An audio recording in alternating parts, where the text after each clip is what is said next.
Hey, this is John Mark McMillan, and you're listening to the Rumors Are True podcast.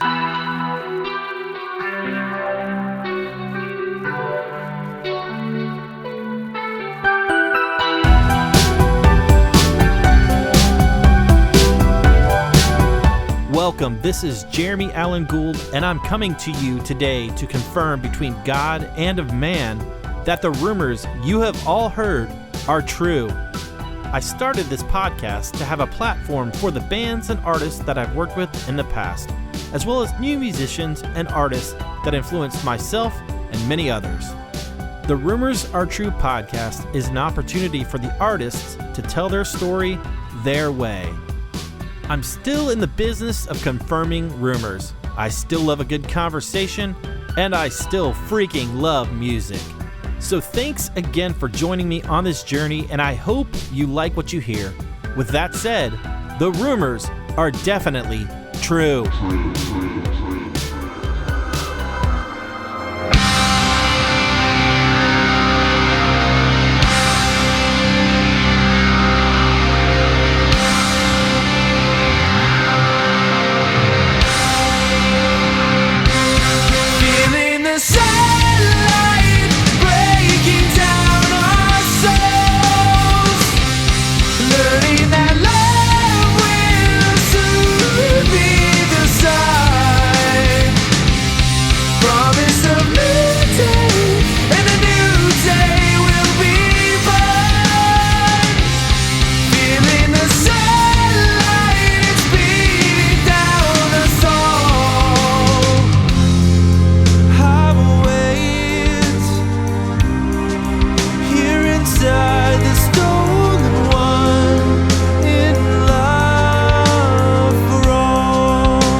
Hey, welcome to this latest episode of the Rumors Are True podcast. My name is Jeremy, and today I welcome my dear friend, Jeremy Griffith.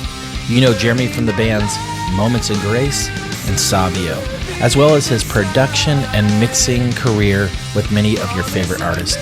So cool to have Jeremy on this podcast. I've known him for a while, so it's really cool to connect and just hear his stories over the years. So I hope you enjoy this latest episode with Jeremy Griffith.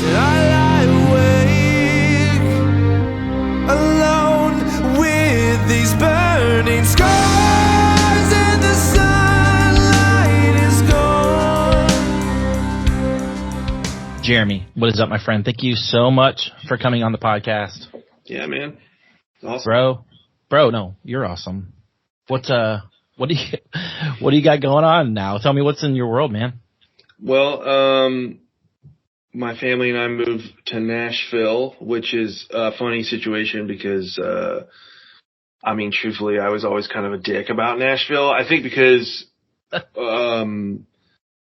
full transparency, I was always jealous of all my friends here just killing it so hard, and I was always doing it from afar. And we needed to get out of Florida really bad, like for us, like just on multiple levels, like, you know, politically, no friends, you know, just weird memories and stuff. Like we needed a change really bad. So sure. We couldn't go back to New York, which we would have done, but financially impossible. Yeah.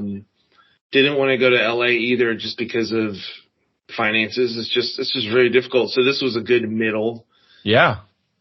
And we could actually afford a home, because the city it's weirdly small. It's just, there's a lot of people here, but I talked with quite a few people about it. Like it's pretty humorous. Like if you haven't lived in like a Jacksonville or Atlanta or in New York or in LA, how small this city is and how easy it is to get around, even like at a rush hour. And so, you know, people will be like, "Oh my God, it's like so far." And I'm like, it's 15 minutes. Jeez. Like when I lived in Atlanta, we'd be like, "Dude, let's go get some food." And it'd be like an hour drive to just do anything. Bro, Atlanta's brutal. So we came here and we like it a lot. We like it a lot more than we even thought we would. we haven't got to do a ton. I haven't even really tried to like network or be on anyone's radar because we've been renovating our house. That's awesome. My wife and I. So we just kind of finished that phase. So it felt like a good time to actually like kind of kick it into gear. And I actually set up my studio down in this giant basement first. Yeah, dude, it's amazing. Yeah, it's really a cool space. Like, I don't know. I feel really lucky. Like all my spaces have been like kind of sick and diverse and like weird, and I don't know. It's just a really cool spot. I dig this room. How'd you find this house? Well, we looked at like 30 houses, and Wow. I will be honest, most of the flips were the worst thing I've ever seen. And I mean, like, you just can't even believe it. Like, some of these houses, how much they're going for, and you're just like, wow, they literally didn't know what they were doing. So Ava and I really like have a passion for these 60s homes. And Yeah. of course the realtor we used was like, I don't know. He was a nice guy and all, but like you could definitely tell he was like kind of a rich dude, and like this area is awesome to us, but he was just like, oh man, you're gonna have to find a private school for your kid and stuff. I'm like, a private school? Like, then we found this old 60s gigantic ranch house on a big piece of property, and it's in an amazing neighborhood. My neighbors are awesome, and so we just had to fix it up though, because literally it was a time capsule from 1963. So. Wow. There was some really cool crap. So, like, if you look in here, you can see all this wood in here. I mean, this is original. I think down here is actually knotty pine. Oh, wow. I'm not, like, some wood genius, but, like, upstairs was all of this, too, but it was a different wood, a little darker, richer wood. But this one's, like, knotty pine. I mean, everything, every cabinet. There was another wall here. It was wood. Back there's a fireplace. The creepiest bathroom of all time is back there. It's not that bad. It's kind of like an NYC bathroom, to be honest with you. But yeah. But the room is awesome. The house is super awesome. Our neighbors are cool. It's cool. It's so close to everything. Like, is it in Nashville proper, or is it a burb? Mm-hmm. Yeah, I mean, I'm in Davidson County. My address is Hermitage or Nashville. Oh, cool. That's awesome. But yeah, I mean, I'm probably 15 minutes from like all the cool kids. That's sweet, dude. That's amazing. That's cool, man. Did you enjoy the snow recently? Oh yeah, and we're about to get another one. It's gonna be really? It's gonna be 7 degrees next week, and which I think is, that's not a normal low for up here. Yeah. But the snow is awesome. Ava and Henry actually skipped school and went back to Florida for the big snow in Northwest Florida. Aw. I thought I saw a picture. Yeah. It was like a blizzard, dude, straight up in Northwest Florida, just paradise, but snow. That's crazy. Yeah, I mean, it's been cool. The seasons are important, you know. Florida gets really oppressing. Just, you don't even know it. Like, the heat is so raw dog. Like, yeah, dude, for sure. It was wearing me down, dude. So. I get it, man. I get it. That's awesome, man. Well, let's talk about when you and I first met. I don't even know the year, but it's probably 10, maybe 12 years ago, something like that. Probably longer, dude. Maybe. I don't know. It's been a while. But I was on tour with the Sun Bears, and we came to New York City, and we were in your lovely studio in New York City. What was that called? It was called Singing Serpent. Singing Serpent. That's right. That's right. I shared it with a music house, which is one of the partners of that music house is Dennis from 5 Iron Frenzy. From 5 Iron, yeah. Absolutely. So he brought me in. And Dennis and I are homies. So, dude, weirdly, when I was up in New York, Dennis's kid, Copeland, was just like a young dude. I don't know. I don't even know how. Jeez, was he? I mean, like really like a child. Chill child. And now he lives here and he's producing records. Yeah. That is nuts. Yeah, he came by the other day. He looks awesome. He's doing really good work. I think he's in the country thing. Which I think a lot of the young kids are, because country's just so fucking weird. Yeah. Right now, like, I don't even know what's happening. Massive. It's like, it's massive, but it's so weird. I'm just like, I don't understand any of it, but he's doing really well, and it's just so wild to see him. I was like, oh my God, look, I'm getting old. This is wild. That is wild. That's cool though. That's awesome. It's awesome that you get to see somebody kind of go through that and from afar, and just that's really awesome. Do you feel like, obviously the influence of being around the studio probably affected him quite a bit? I don't remember him being there a lot because, like I said, he was such a kid. Like, it wasn't like my kid's 8 and he comes down here and he's not like, oh my God. He's just like, hey, turn this thing on. Turn the knob. Let me mess with it for a while. I'm sure he was kind of like that, and then I think he kind of grew into it. But, I mean, that studio is unbelievable. Magical. Absolutely. Mark Ronson has it now. Oh, that's right. That's right. I did do that. He had it before us, and then he did Amy Winehouse in there. They did Back to Black in there, and then they moved it to some Brooklyn studio, and then I think he went to L.A., and then he's so freaking loaded now. I think he just needed a New York spot also. So he just bought it. I think he bought the building.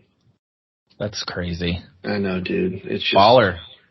Yeah, I guess so. He bought a record from Clayto on Discogs. That's funny. It's random. What record was it? I don't remember. I have to ask him. It was some weird thing that I probably would never listen to. But it's weird. I don't know anything about Mark Ronson, but those DJs that become producers, all I can think about is that their origin is basically music historian. Yeah. Yeah. More than, I know Mark Ronson can play everything and he's really talented, but as a DJ, you have such a knowledge of so many different styles and stuff. So that's probably why he's just crushing. So I'm in the wrong business, I guess. Let's talk about a DJ. Yeah. I would never. Anyway, let's talk about growing up for you, Jeremy. Let's talk about kind of how music kind of came into your life, maybe some records, some bands, some influences, maybe even some concerts that kind of pushed you in the direction you went in. How far do you want me to go back? What do you want to do? Dude, just bring me through it, man. Well, I guess the short answer is just my mom was just such a rad artist in general. Yeah. And she taught me how to play piano and guitar. And her and my dad kind of just were cool with the music side of it all. And they wanted me to do all the sports. But I think I was like every kid in the 80s and 90s who you just kind of were into what you would hear. Sure. And then one day we went to a show. I'm trying to think where that show was. Probably back then it was some crappy church or something at first. But then if I skipped ahead, man, we had a venue in Fort Walton Beach called the Java Pit. Oh, sick. Just the worst name. And what's funny is I don't even know if they served coffee or even a refreshment of any kind. But the owner, Rob, I think that was his name. Man, that dude just, I met him a few times and he was so out of his mind. And I think he's passed away. But, hats off to those guys who had those little tiny venues who worked really, really hard to get bands from literally all over the world to stop in our little beach town, which has changed so much. Now it's like resort land. You have to be rich to live there. When we were kids, that was not the case. It was It was a poor place. And he started bringing some serious bands. I just can't remember, but of course, we had 238 in town. Yeah. But before them, there was a band called Lesser of Two. Did you ever hear of Lesser of Two? I don't think I did. Man, Lesser of Two. Okay. All right. This is good. I just said their name because I will say that was probably the first show I went to where I was like, this is wild. And it was in the courtyard of a crappy motel downtown Fort Walton. That's amazing. Definitely drug addicts everywhere, something crazy, and they were a 3-piece hardcore band. A girl was on bass. I think it's the first time I've ever seen piercings like that and all that stuff. They had the best drummer I'd ever seen, this guy named Bill Labish, who is still weirdly iconic in my mind. That's awesome. And it was the first time I heard people screaming into a mic, like outside. Like it just felt like raw emotion. I can't say that I loved what I was hearing, but I was like, this is so different from anything I've ever encountered.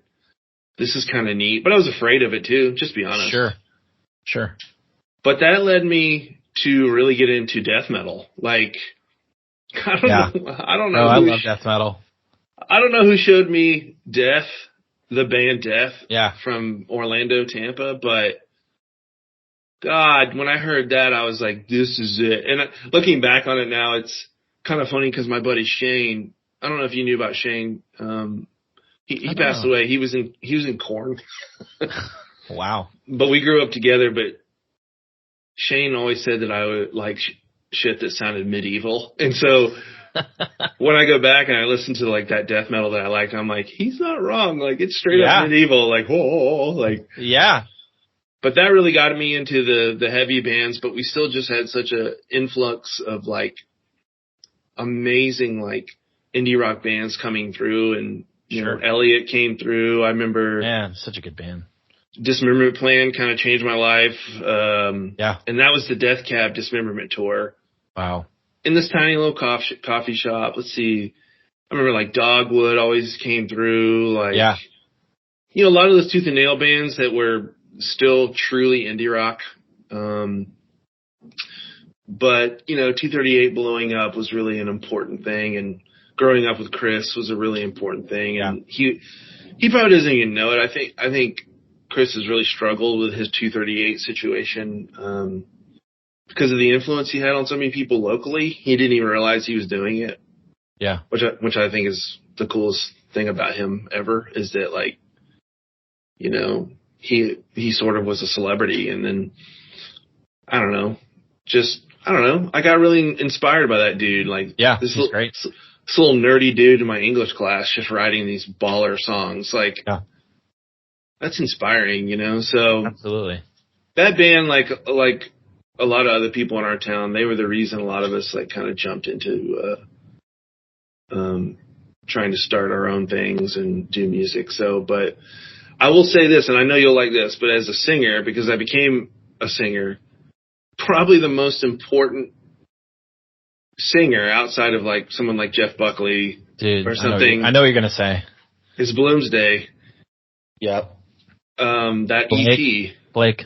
Blake Westcott. I mean, I feel like such a dick because I met Dave Bazan a couple years ago, and of course I didn't ask Dave anything about Dave. I just go, dude, tell me about Blake, man. And he's like, what? And I was like, oh shit, that was stupid. But that Bloomsday EP is still, when I listen to it to this day, the recording is unreal. Yeah. And him and Dave Bazan did it. That's nuts. It bums me out because, like, why weren't they like a production team or something? Because it's the coolest rock recording I've been trying to rip off my entire life and still haven't done it. But that dude kind of changed everything for me, song-wise, vocally. That's just that one EP, those 4 songs he sang on. Do you like the full? You like the full length, right?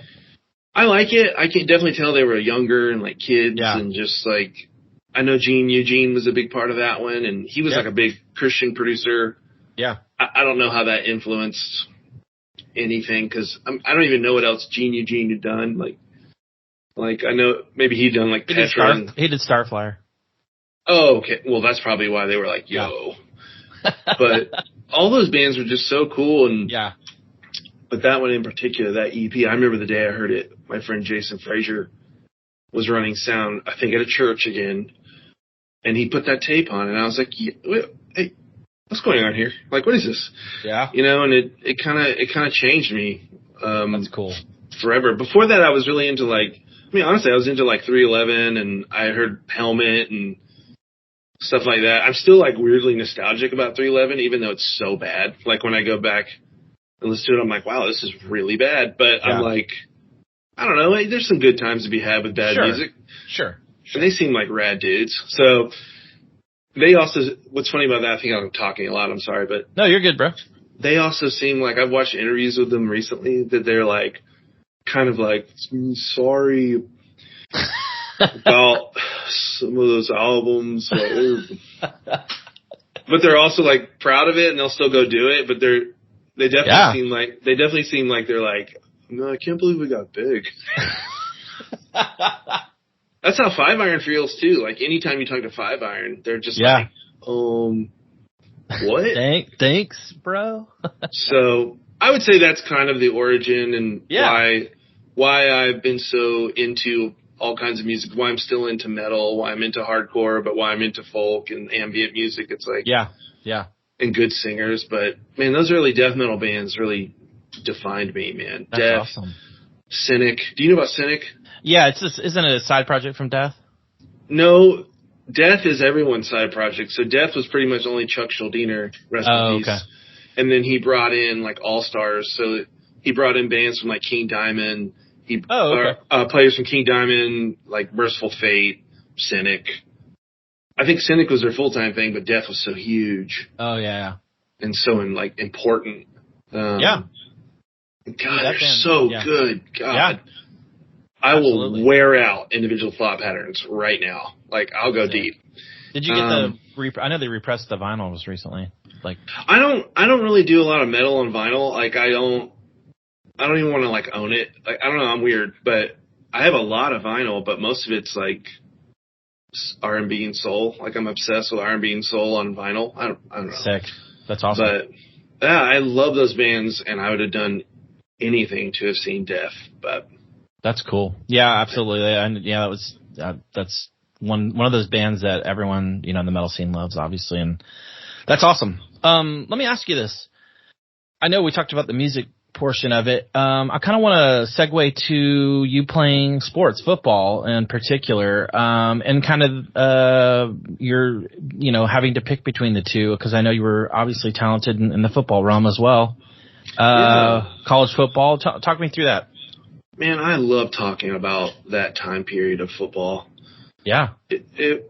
I'm sorry. I'm not trying to sound like an old guy, but it is so fucked up right now. Yeah, like, dude, it's a buzzkill for sure. I think the kids should be paid. I do, because it is so much work. Like, people just don't understand what those kids are going through, but now it's so lopsided and just such a gross game. It could have been a beautiful thing, but of course money got in there and just changed everything. But I'll still watch the hell out of college football. Oh yeah, don't get me wrong. Dude, you know it. I'm all in, baby. But my origins were, I'm a big dude, and when you're a big dude in the South, there's just what's the right way to say this? It's not a requirement, but everyone's just going to be like, you play football. He's going to play? Yeah. And truthfully, I don't even think I should have put on pads until I was in high school, when you're ready. Yeah. Yeah. But, they made me play in middle school, and, so much football is mental and how to use your body and stuff, and I just wasn't ready, Like, I feel like every big kid I grew up with who became great football players, it was like our junior year before we were ever like, hey, whoa, I can crush some people. And, it's like in middle school, you just get worked, and it's just like, yeah, middle school is just horrible on all levels. But, so growing up, like, I don't know, maybe it was just kind of a requirement that your kids play sports. Like, and so I did a lot of soccer, and then I did baseball. I could really pitch. I was a good pitcher. I only had a few things, though, like fastball and like a shitty curve. That's awesome. But, back then, getting recruited by colleges just wasn't the way it is now. So I got recruited by my junior year. I started getting letters because I was 6'5", and I weighed like 230.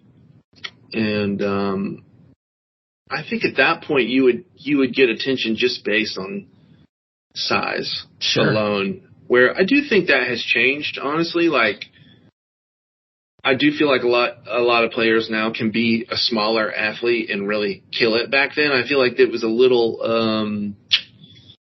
little out of whack on like the requirements. Like, like I had some friends that were shorter that would just wreck your life. And I think now they'd be able to play now. Yeah. Yeah, because they look at different things now. And back then they wanted you to be fat and big, and now they want you to be lean and just healthy. Quick. Yeah. So I got recruited by everyone except for who my family wanted to recruit me, which was so interesting. My whole entire family wanted me to go to Alabama so bad. I mean, growing up, my grandfather, I'm talking mid-'80s, it was, Bama on Saturday, like hat on, blanket over the couch, helmet, just ready to go to war.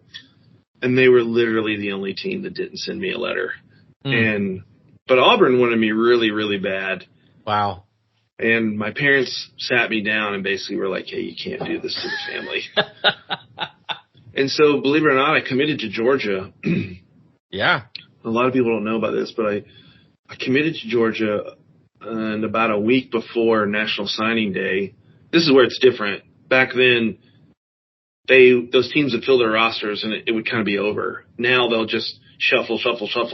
I mean, literally every week they're shuffling because the transfer portal, you can just do whatever you want. But back then, it was like once you sign that letter of intent, it was over. Yeah. Unless the team decided something. So the team, about a week before signing, I get a call that my GPA is too low for what they want. Oh. I wasn't good at school. I mean, I'm not stupid, but I'm just not good at school. I get it. But they said they had another player they found with the exact same stats, height, weight, everything, with a slightly better GPA. They were going to go with him. Which sucks because at that point you've turned down all these other major players, Miami, I was getting letters from Penn State. Thank God I didn't go there. Just like a lot of the Southeastern teams. Did my teams want you? I talked to, who did I talk to at FSU? Bobby Bowden, baby. Bobby was the coach, but the coach recruiting me, I don't think they wanted me that bad. Florida wanted me more. Bro, Florida sucks. But Florida State at that point was absolute powerhouse. I'm not sure I would have ever played it down. I'll just be honest. No, I get that. Plus, I don't really want to play for Bobby Bowden. I'm sorry. I mean, I know his legacy and he's great and all, but I'm not trying to be rude. There's something about Seminoles. It's just off. But I'm just making you so mad. No, I was more interested in the other states. Totally. I think Georgia was the perfect compromise and would have been awesome, and they weren't what they are now. But what happened was after that, there was only a few spots. So I had committed to Georgia without even doing official visits or anything. I was just like, I'm going to Georgia. And so I only had a few teams that had open spots. It was like Southern Miss, Houston, and Troy State. And I actually went and visited Troy State because you could drive there. And I was like, this sucks. I was like, and it's a good school and everything. I was just like, I can't do a town like this. I can't. Yeah. No, totally. And I went in on an official visit to Southern Miss, and I went in on an official visit to Houston. And I went to Houston because two of my teammates got full rides there too. And I was like, I'm going to go with my buds. I'll be honest with you, I'd never heard of the school. I didn't know it had a team. And I went there and I did really, really well. I started as a freshman and a redshirt freshman, and I played for an incredible coach who's became like an all-pro coach. His name was Jim Washburn. That's awesome. And, made incredible friends. Texas is wild. For sure. Those people out there, man, all they care about is Texas. And so true. It was really different for me, like Florida kid, just being like, what's happening? But I played for a couple years and then, just decided it wasn't for me. I was also doing bad in school there just because now we're at a place where they don't care if you pass or fail. Yeah. So you're right. I was struggling, and people have the wrong idea about football players in school. I'm sure there's some cheating or something going on, but damn, it is so much work to be on those football teams. Let me tell you this. Okay, so it would be like 4 a.m. wake up call, meet at the stadium for ramp running. So you'd have to run the stadium ramps. Okay.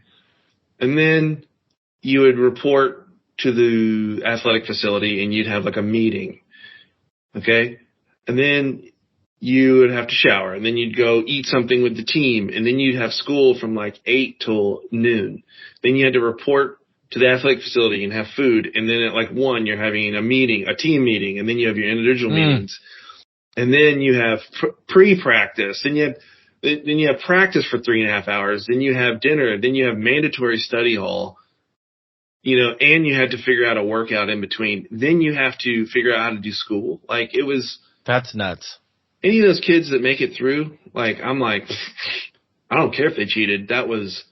Yeah. I know how hard that was. That's exhausting hearing that. Like, imagine it on their level now. Imagine on the level of an Alabama or an FSU or, you know, whatever. I don't think I can make it through a day. I don't know. Dude, I'm sure it's changed in a lot of ways too, but it was horrible. Like it was. Yeah. I can't sit back and be like, oh, it was enjoyable. I mean, I had a nice time with my friends and everything, but there wasn't a lot of downtime to like be a human being. No, I get that.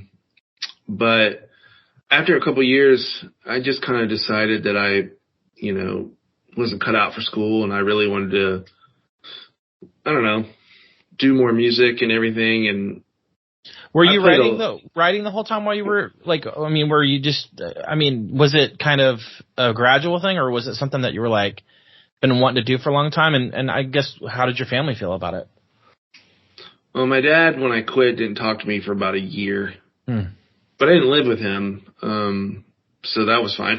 Even though it was hard, I mean, love my dad. Sure. Rest in peace. But I don't know, man. I don't think I was like thinking about it, but you know, I had guitars at school, and I had like a little keyboard, and I was always writing awful songs. It's like. The kids now, the 20-year-old, 18-year-olds now are writing the best songs of all time. Sure. So back then I just, you know, I don't know. I don't think I had the confidence to say I was like following some dream or something, but I definitely knew I preferred it. Yeah. And I was always thinking about those bands back home, the 238s, you know, the Java Pits. Like, man, I wish I was, you know, a cool kid in one of those bands, like not a football dude. But, you know, my football brothers were honestly extraordinarily supportive about it. That's cool. Like, they were always just like, man, you know, yo, Griff, you should go do that. That's what you should do. That's really cool.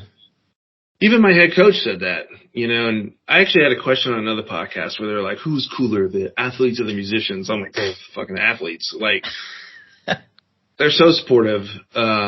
I mean, now my buddies from football, they don't understand my life whatsoever. And, you know, you get older and you just, I don't know, it's different. But they were really supportive about it. And I decided to drop out of school.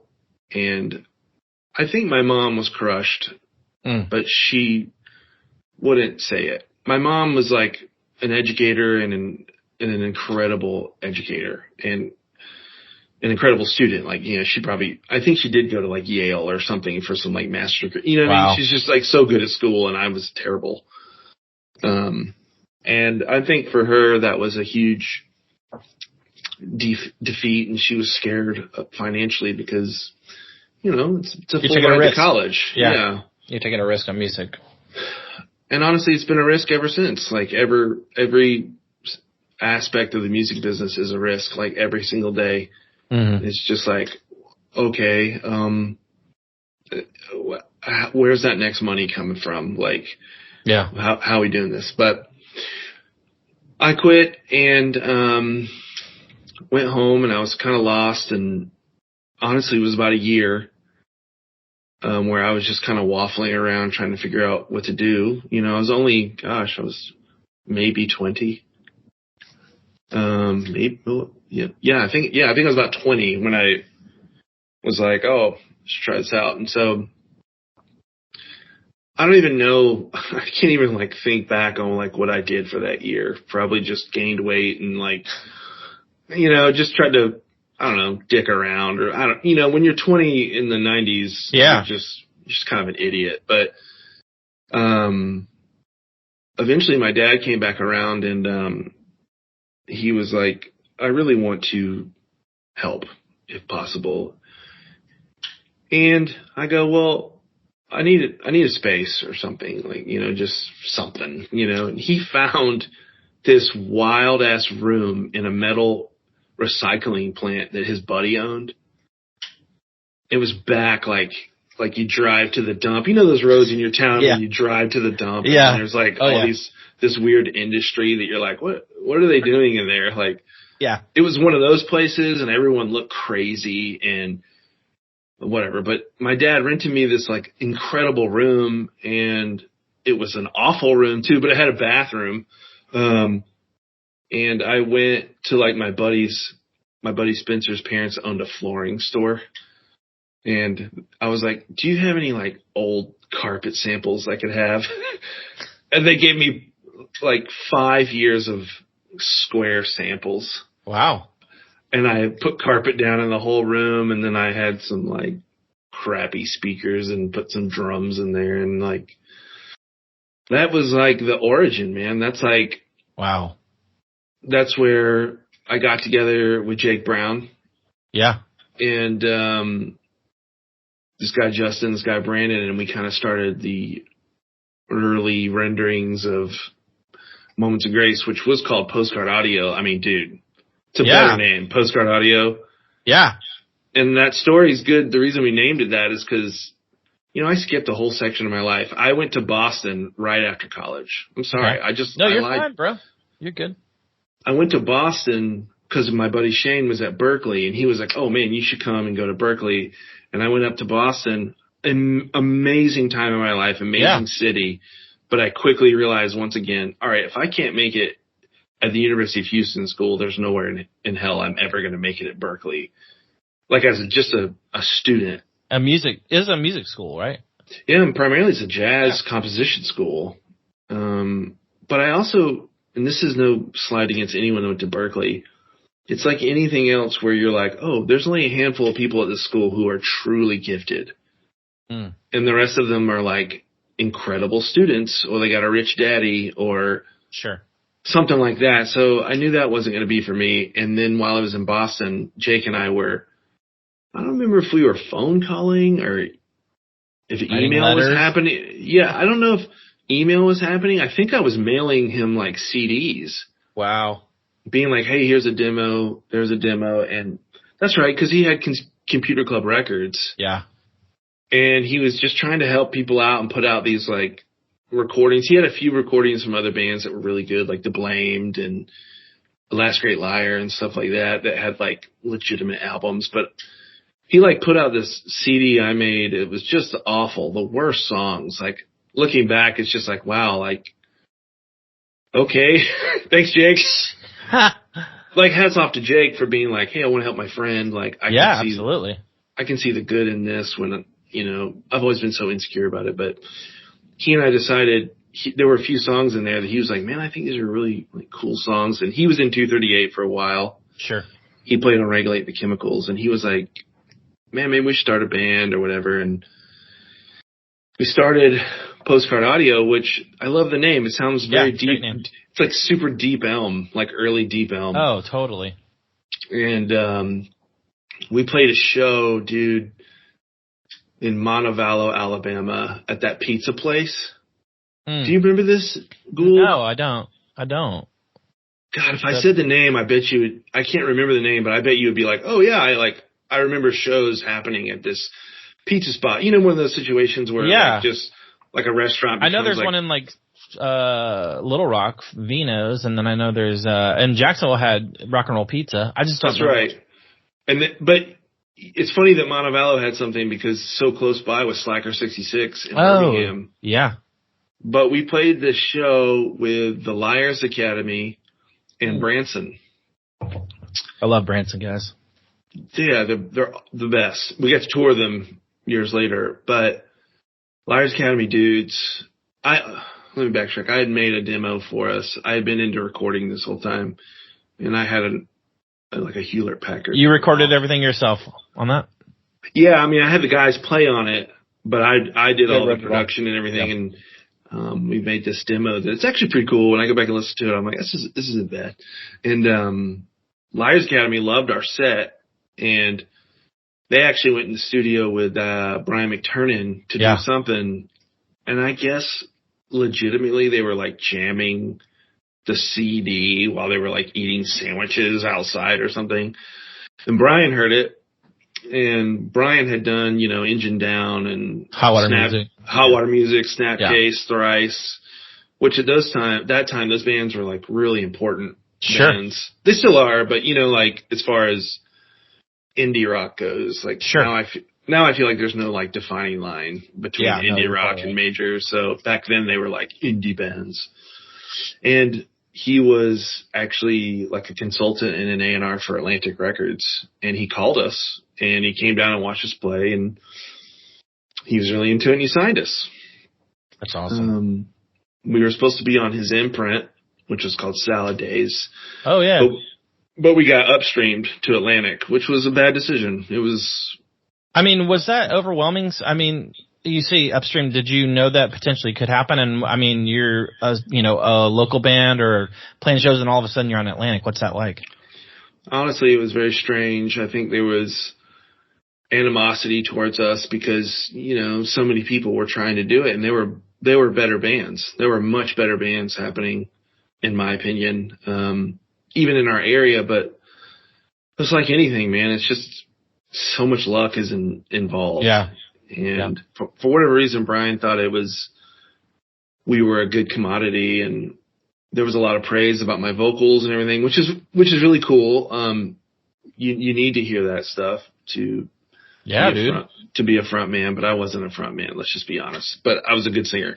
But I think it was very strange because it feels like the like American dream as a band, like, oh, we signed to a major label deal out of this little ass town. But it was so hard and so demoralizing, and like everything about it was sort of wrong. And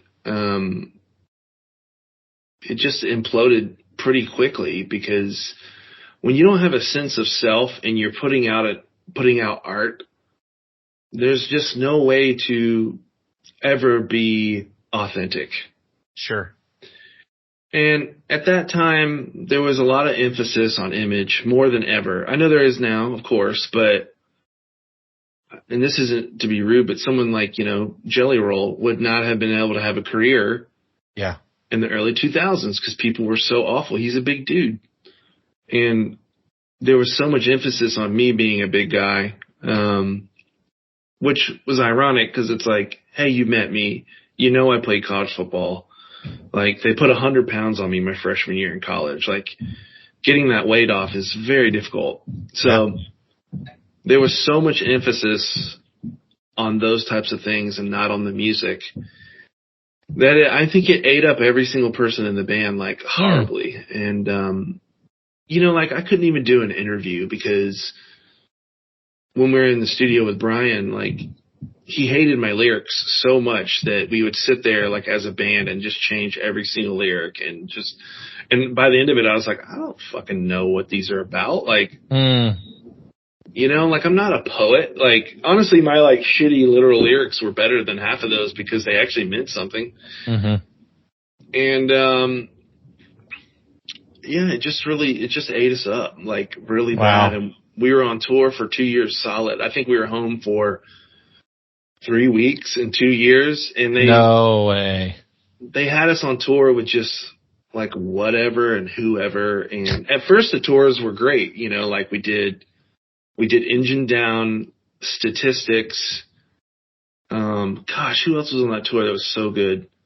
That tour made me feel cool. Like we were like, oh man, we're gonna be like a cool band. And then Brian basically made Thrice take us on tour. Wow.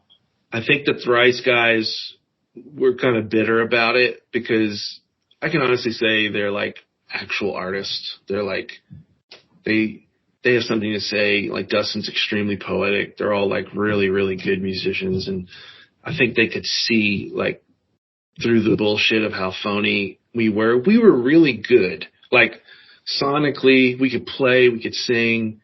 We kicked a lot of ass. We sounded really good live, but it was phony. Like it was a phony situation because, you know, you're forced to have, you know, your hair a certain way. You gotta be skinny. You gotta wear fucking diesel jeans. You gotta, you know what I mean? It's just like, oh, it's like everything I'm not, I had to be. And it fucks with your head for the rest of your life. Yeah, I believe it.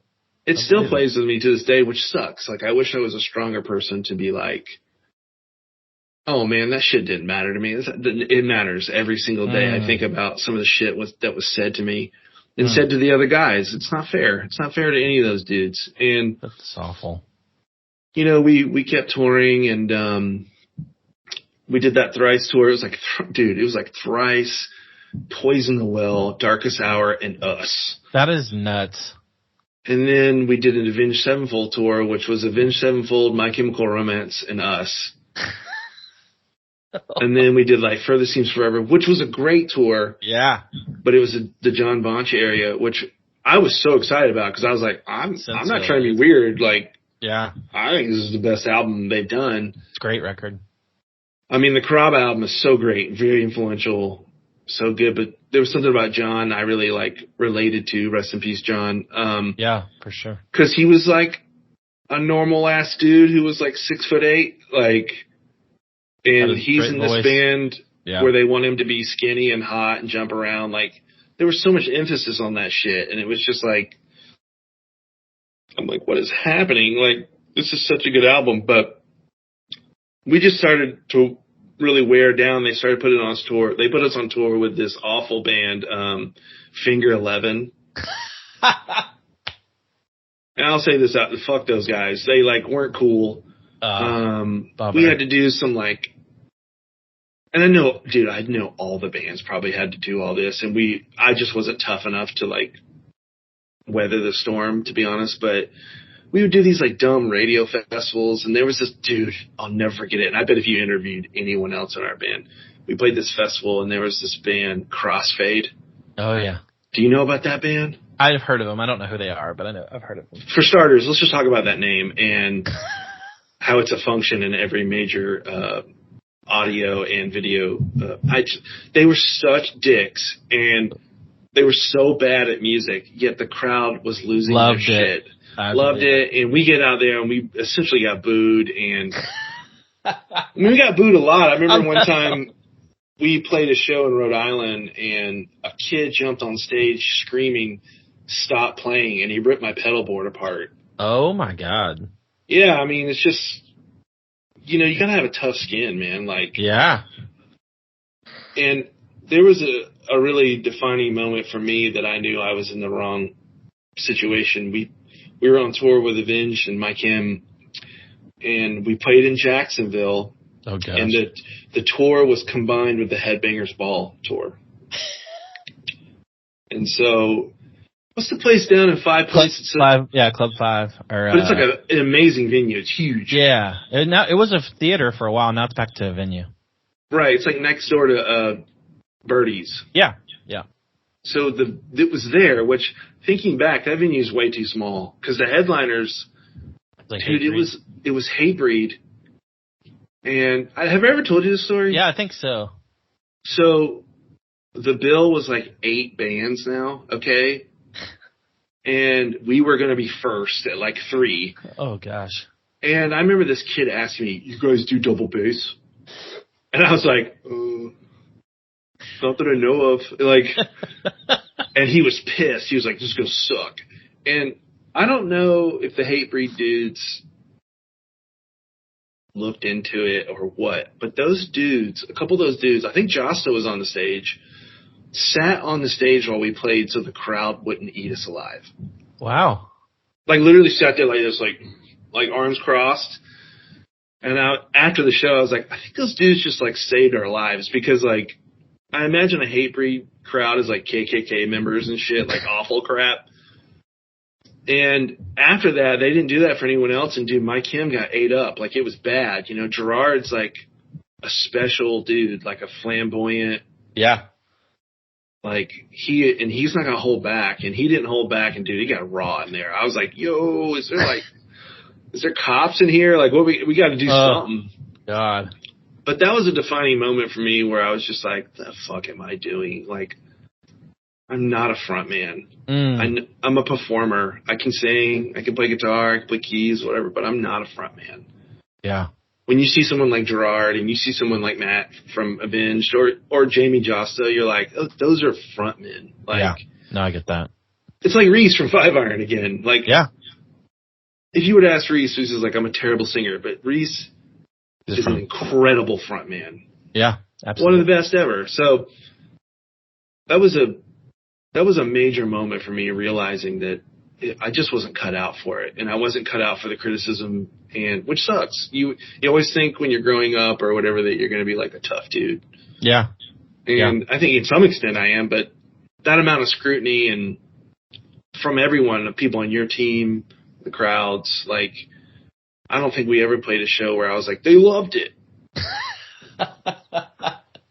And that's hard, man. That's really hard. No, that's hard. Absolutely, man. And I can't imagine, like, it's funny because I actually had somebody recently trash my podcast, which isn't the end of the world, but I could not get through the video because he made this like weird video about it, like 2-3 minute video, and I was like, man, he took the time to do this, and then I was like, I couldn't get through 10 seconds of it, so I can't imagine getting on stage. Like, I don't understand those negative things. Like, eat shit, person. Like, you know, it's like, I used to read reviews of records I produce, and I've just gotten over it, where I'm just like, no one's going to like it. Some people, it's like, you can't make anyone happy. So, whatever, man. Like, what can you do? But as a singer, the scrutiny is so different because it's face to face. Like, you're looking at thousands of people who hate your music right in front of you. And you're being vulnerable, and you're, singing songs that you wrote that mean something to you, and they have not those. So that, but that was even a bigger problem because I couldn't even sell my songs because I didn't know what I was singing about, and that sucks. Like, you think about these front men who care. Not to go back to Gerard from Mike Kim, but that dude had something to say, and when he was out there, if you hated it, he didn't care. He was going to scream it in your face because he had something to say. That's admirable, and I know some people don't need what he had or whatever, but when you meet these frontmen with all this X factor and they have a lot to say, it's remarkable, honestly. Yeah, absolutely, man. Absolutely. And I've only met a few people like that where I was like, whoa. Yeah, no. Whoa. No, totally get it. This person is special. Yeah. So. Let me ask you this. I know it sounds like, the Moonlight Survived record overall wasn't a pleasant experience in terms of recording. Like, just overall, how do you feel about it? I know you said he's kind of changed a lot of the lyrics, but, I mean, how do you feel about the record looking back on it? I mean, he changed everything. And I don't want to sit here and just shit talk him because he was trying to do what he thought was right as well. And I know he had pressure from the label, and I knew he probably thought he had to make a hit record. But what was hard about it is that it was so detached from where it all started, like early Postcard Audio and the way Jake and I were doing demos. I think there was a lot of keyboards. Like, it was, I mean, I'm into electronic music. I'm into all the really chill, like, non-hairdo bands. We love Sunny Day. We love, I loved Hum so much. Like, honestly, Hum was probably my biggest influence just musically, not vocally. So good.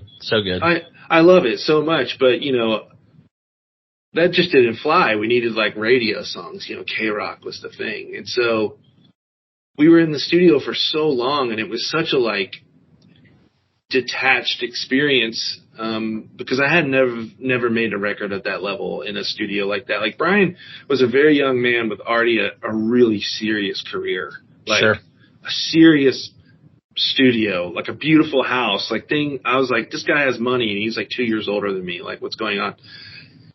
So the experience was strange because Tim, the drummer, he he would play and then he left. And then Jake would play and he left. And then Justin would play and he left. And it's just me and Brian there for like a month and a half, which is strange because on a personal level, we just don't get along. Yeah. But when we were done, I don't even know if I was proud of it because I couldn't even tell you what it sounded like. Like, we had heard it so much and we had honestly kind of given into the machine of like, they think it's really great, like it must be. You know, but at the same time, like Mars Volta had dropped their first album and I was like, am I wrong or is this the best shit I've ever heard in my life? Like, we suck. Like, hearing the album was just hard. I don't like how it sounds now. I'm sure there are things Brian would change. I'm proud of the singing. I'm proud of all the guys. Everyone did a really as best they could, including Brian. And I've just recently now gotten to where I'm like, oh, maybe I'll like post about Moments in Grace or something. Which the name too is funny because we didn't name ourselves. You know, Brian named it. Oh, Brian hated Postcard Audio. He was like, sounds like a Christian band. And I'm like, Moments in Grace? And the reason he loved it is because it's a Right to Spring lyric. Oh, and yeah. He's a DC kid, and so I'm sure Right to Spring was one of his favorite bands of all time. And we were just like spitballing all these names, and I remember just being like, what's wrong with the original name? Like, this is so stupid. Like, when you wear something down like that, you just lose sight of who you are on all levels. And absolutely. There's just no way to sell that. Like, you know, producing records now, I learned so much from Brian about what not to do. And it's a cool thing, but I don't know. I feel like now, even though the music industry is so fucked up, I feel like kids are having a better identity about at least what they want to sing about, even if they're co-writing or whatever. Like, you know, I don't know. I'm sure there's people out there who can handle just being a phony and it works perfect. I'm sure there's lots of them. Sure. But I just think the window for how people can approach it now is so broad. And back then there just wasn't, and it was a really hard experience. But yeah, I'm fond of it, but sort of negatively. No, I get that. You know what I mean? It's like, I don't know. I think about it every single day. So yeah. Well, I mean, obviously the record comes out. You said you toured for 2 straight years. Is that, and you kind of alluded to being disenchanted and just not all there. Is that kind of what led to the end of the band? Yeah, I mean, they made us move to Los Angeles, which is interesting as well, because it's like, they were like, you got to get in the scene there. And it's like, okay, so what, like Whitesnake? Or, I mean, what are we doing here? Like, I mean, what's the scene out there? Is it at hot topic? Yeah, at the time, I mean, what the hell were we doing there? I'll tell you this, I love being in California. I mean, a Florida kid in a no humidity situation is pretty neat. No more chafe, right? So amazing. But they made us move out there, and we lived at this place called the Oakwoods, which I later learned was called the Cokewoods. And it's where they put like struggling stars and struggling bands, and they put them in there because you're kind of in the thick. It's in Burbank. I've driven by it as years later and been like, oh shit, there it is. Yuck. But I got a call that my dad had a heart attack and that I needed to come home. And so I think Jake was going to quit at any moment just because he was like, what the hell am I doing in Los Angeles? Like, yeah. And he always wanted to live in St. Augustine. I think Tim, our drummer, was probably the most ambitious. Justin had already quit, the other guitarist, and we had brought on Tim's buddy from Aston's, Russ James, which James was really rough to have in the band too because he was sort of embarrassed to be in the band. Cause, you know what I mean? Cause back then it was like lame to be in like a major label band. Like we had a really hard time one time at Loose Screws in St. Augustine. Like we played a show there and they were just like, this is so lame, major label band. I'm like, eat my ass. Like, it's like, we're just trying to play shows just like you. It's like, absolutely.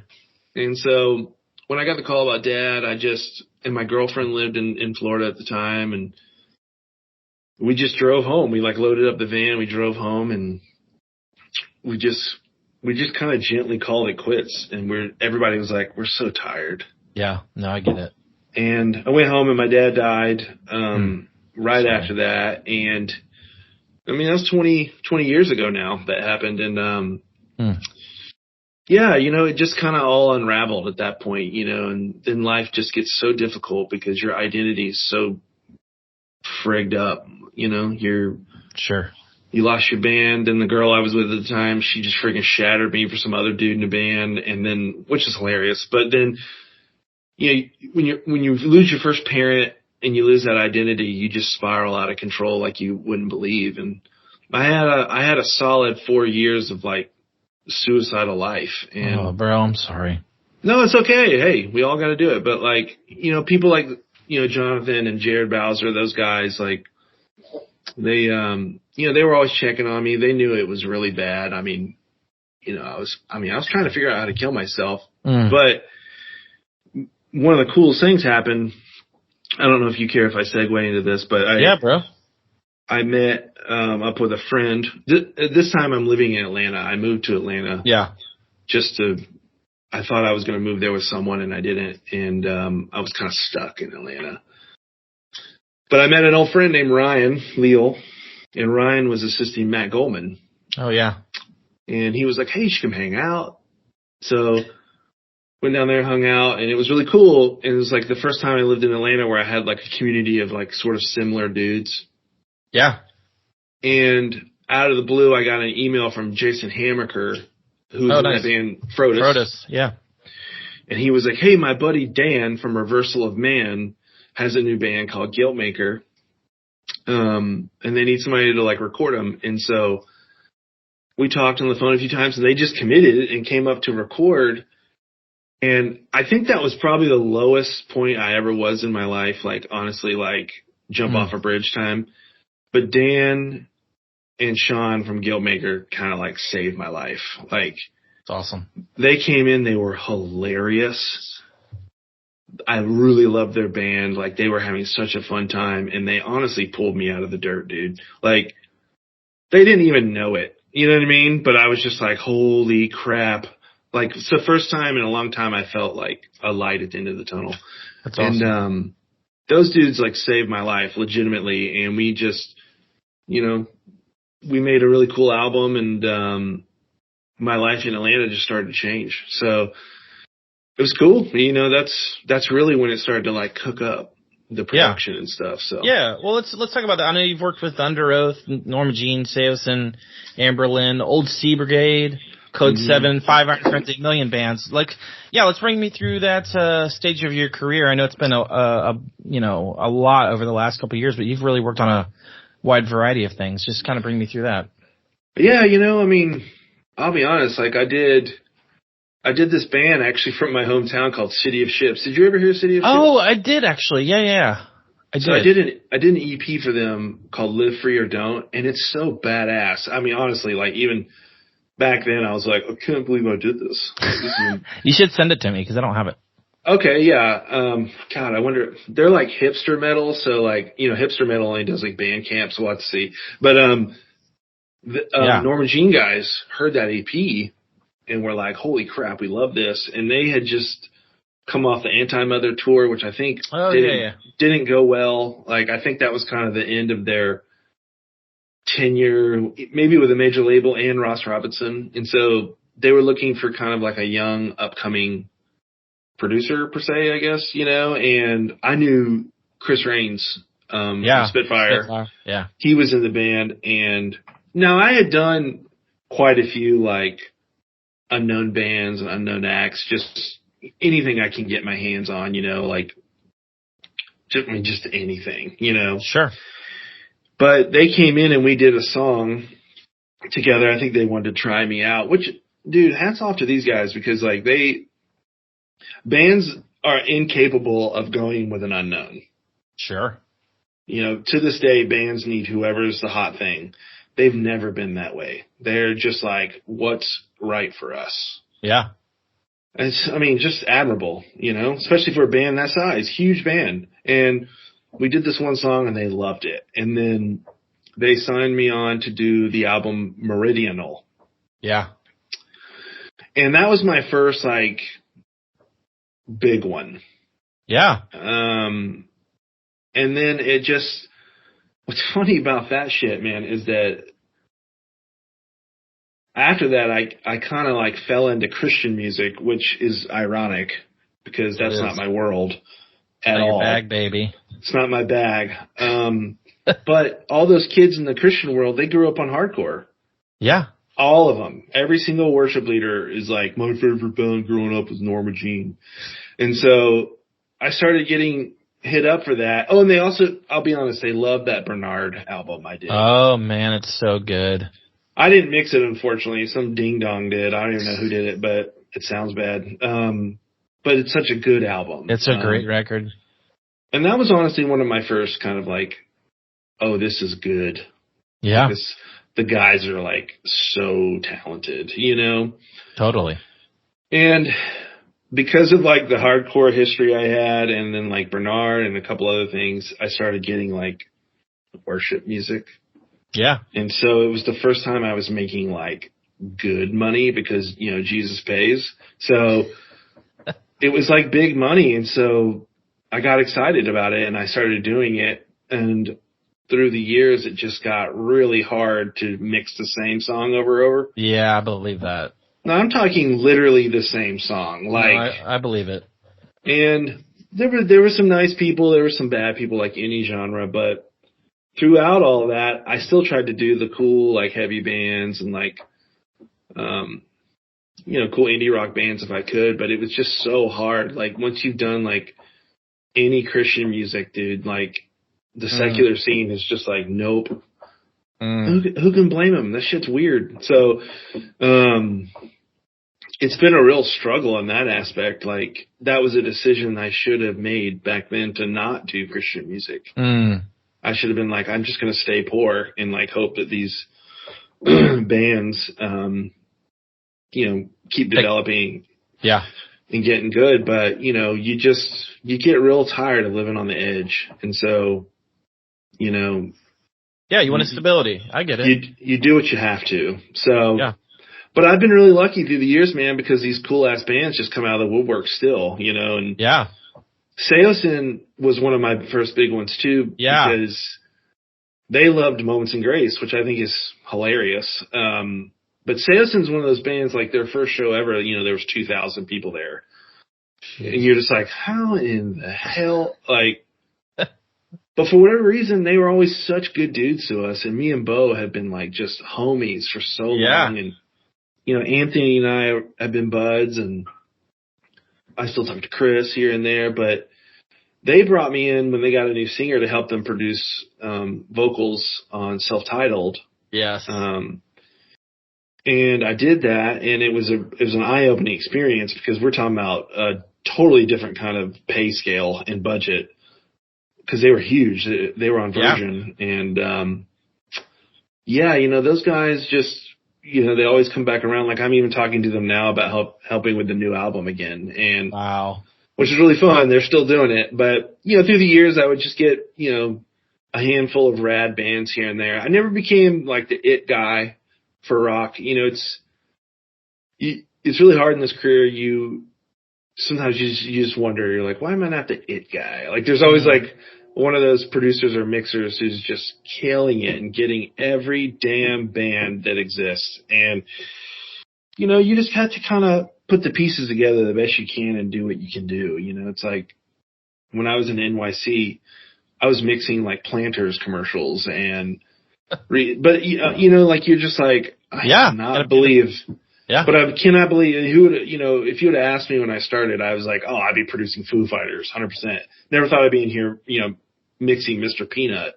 But it was awesome. I'm just saying, it's like, you know, you have to be diverse in that way. But sure, I've just been lucky, man. The bands like come back around and it's just like, shit, yeah, man. Thanks for having me like work on this. Like, this is awesome, you know. And Amberlynn, I just did Amberlynn's last like full length. I think they they call it 2 EPs. I'm so confused, but that was really fun to do.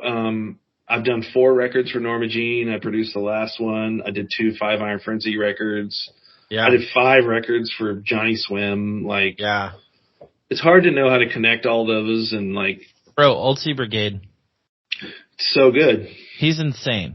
Like, insane. He's insane. Yeah, Ben is such a good story because when I was at Goldman's with Ryan and all them, there was a dude. Do you know Troy Staines? Yeah, I know Troy. Okay, so Troy's like icon, bro.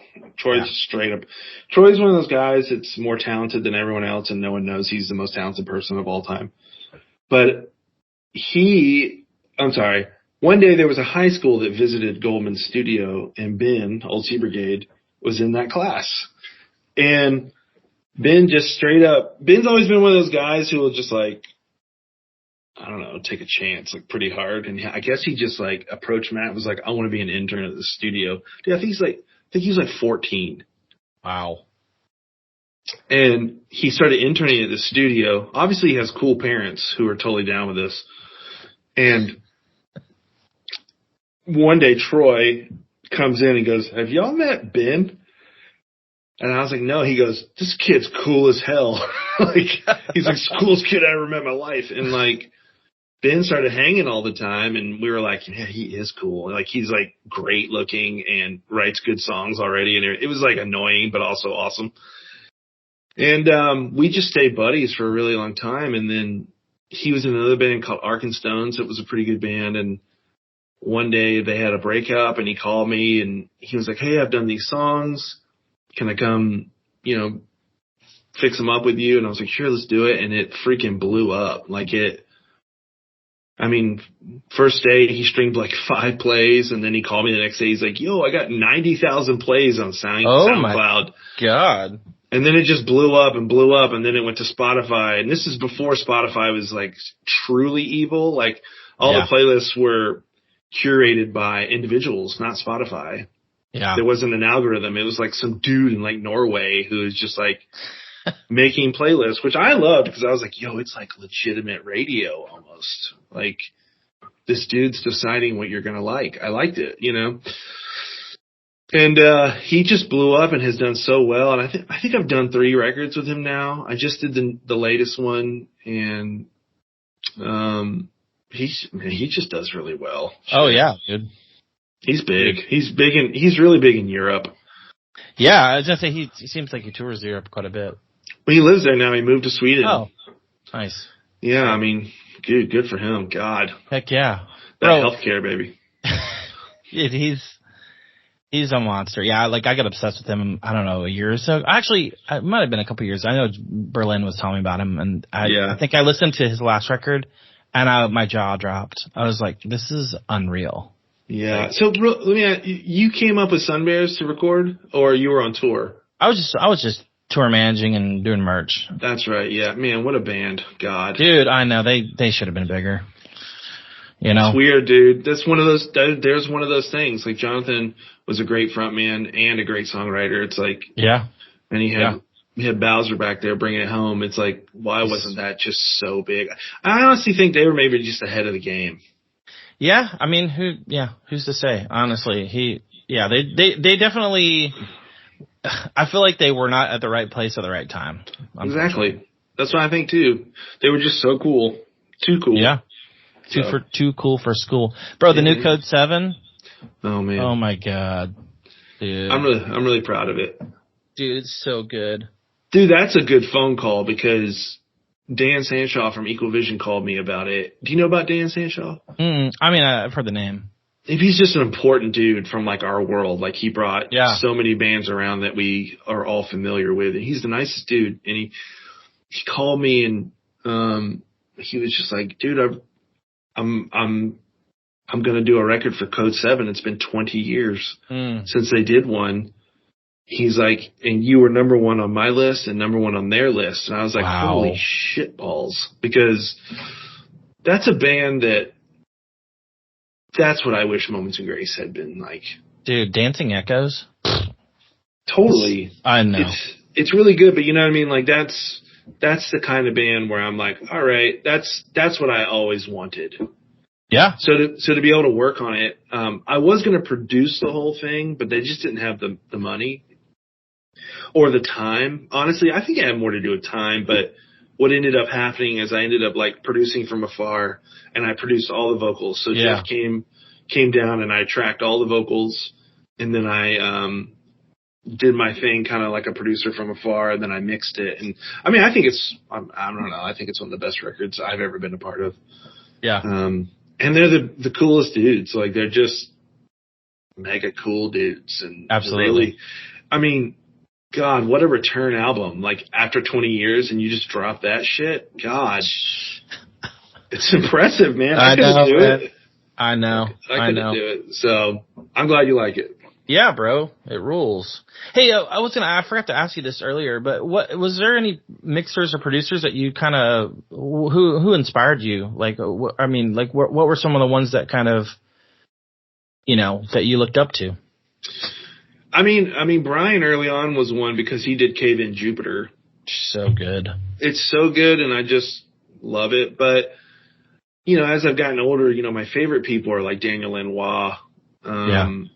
Just because his theories on it. Honestly, just, I don't know, Peter Gabriel, his approach to recording and stuff like that. So good. There's so many people that are just so good at this that it's hard to say. I think I was more enamored with the records than I was who made them, because it's not like now. Now it's like cool to know who produced it or mixed it. It's like back then it's just like a record. It's a record. So you didn't think about it as much. Yeah. I did know about More Sound in Tampa, though, because of all those death metal events. Yeah, absolutely. Mm-hmm. Did you ever get to go there? No, I didn't. I think it's still a thing. I think it's still like a big deal down there. Like, they're a big commercial studio still, so I'm sure I could visit. I'm sure it's not like it was, but yeah. I would have loved to have seen it in the glory days. Probably so brutal in there. Just like, you'd have to have long hair, bro, to go in there. Long hair, crappy Florida accent. Like, LA gear. Just carpet on the walls, probably. Denim. Like all that. Oh, dude, just wild. A lot of tank top. That's hysterical. I love that. Yeah, man. Yeah. Dude, I know you kind of briefly mentioned some of these, but, what are some of the most proud of projects over the years? And that even that you've played on or whatever, maybe some highlights that you maybe haven't mentioned. There's records that I'll actually listen to that I did. I will listen to that Codeseven record. Yes. That City of Ships record. Yes. I can listen to You Will Live Forever from Sunbears. Oh man, so good. On vinyl. I can listen to Ode to a Friend by Old Sea Brigade a lot. There's a lot I've done I can't even remember. That's tough. There's a huge variety. I'm trying to think. I don't know. Maybe that's it. I don't know. It's hard. That's a hard question because I know. When you're helping these people and you're producing these albums, it's the most important thing to you while you're doing it. Like, absolutely. There's been music I've produced or mixed that people are like, "Oh, it's awful music. How do you deal with it?" I'm like, I just don't think you understand the process of, like, when you're in it with these people and you're doing everything you can to make it what they hoped it would be, it becomes really important to you unless they're a piece of shit person, which has happened too. Sure. And then it's really hard to finish. But, I'd say 90% of the time, it's a really great person and you're just trying to get them over the line. You're exhausted, but it becomes, you grow to love it. Even some of that worship I mixed, I'd be like, man, this is fire, dude. But like looking back, you're just like, oh, this is terrible. But you were making them happy. You were making them proud. Yeah. And that's what gets you like really stoked to me. Yeah, absolutely. Totally. Was there any of that you were surprised? Was there any of those artists, maybe even not so much worship or Christian, but that you were surprised that you were like, oh, this is incredible?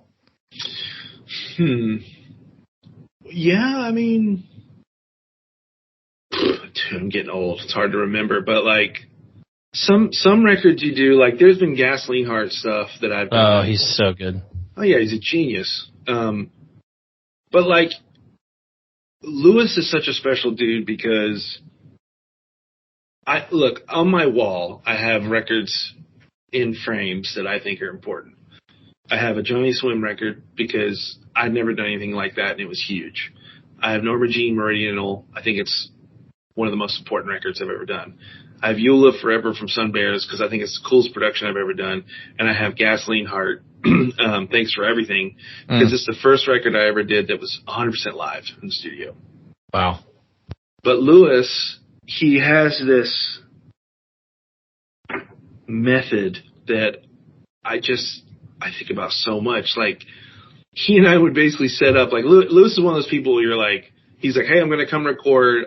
I haven't written the song yet. It's 2 days away. And then he shows up and he's like, I got this part and I got this part. And then he always wants me to play drums, which is funny. But I'll play drums. He'll lay down like a guitar part that's just like Lewis playing guitar, which is funny because Lewis isn't great at guitar, but he's incredible at bass. How's that happen? That's crazy. But he'll lay down the guitar and then he'll set up with me. I'll play drums. He'll play bass. And then we'll track to that guitar and we'll make mistakes, but then we reshape the song around the mistakes. Wow. Like, that's kind of like, he's just like, no, we got to leave it. And so some of those Gasoline Heart things I've done, I'm like, this turned out so good. And I had no idea it was going to. Like, it's just it's so cool because he's so cool somehow. Like, yeah. I don't know, man. Like, most records, just getting them completed is amazing. Yeah, absolutely. So, Dude, but totally. there are definitely records you go back and you listen to that you thought you nailed that you didn't. And it's a hard business. I don't know. I believe it. Bro, didn't you go, I think I vaguely remember this. Didn't you go to a baseball game with him and see my ex-wife, or he saw my ex-wife or something like that?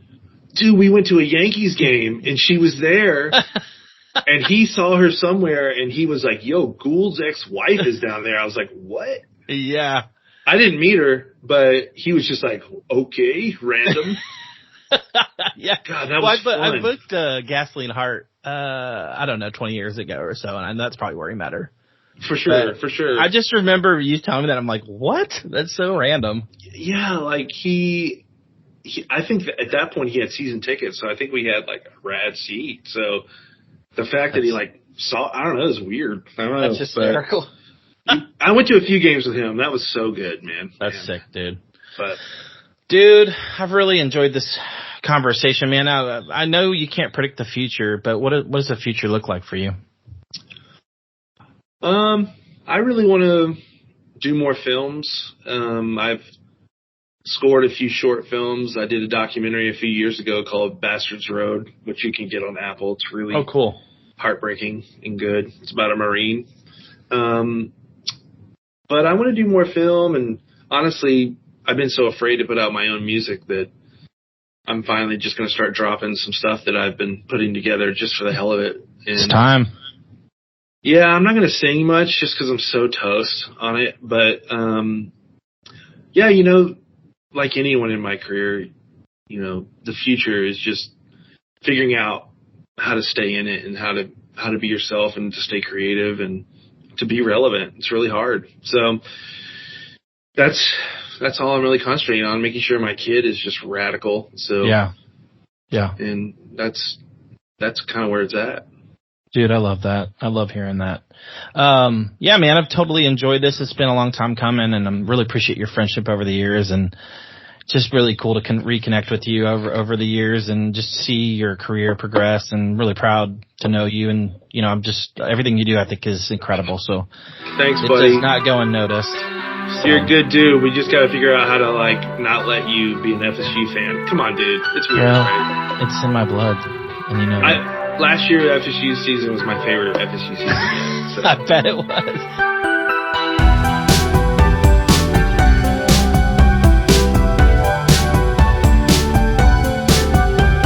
Hey, thank you to the listener for tuning in again and again. I really appreciate it. If you'd like to add me on Instagram and Facebook at The Rumors Are True Cast, If you like and subscribe, you know the drill. So thank you again for that. Thank you to Jeremy Griffith. Really appreciate you taking time to spend with me and hanging out, reconnecting. So it's been cool to know you over the years, and I'm really stoked for your future and what you've got going on right now. So thank you again to Jeremy Griffith. Got some incredible artists on the horizon, guys, and you know it. Nostalgia is still a heck of a drug.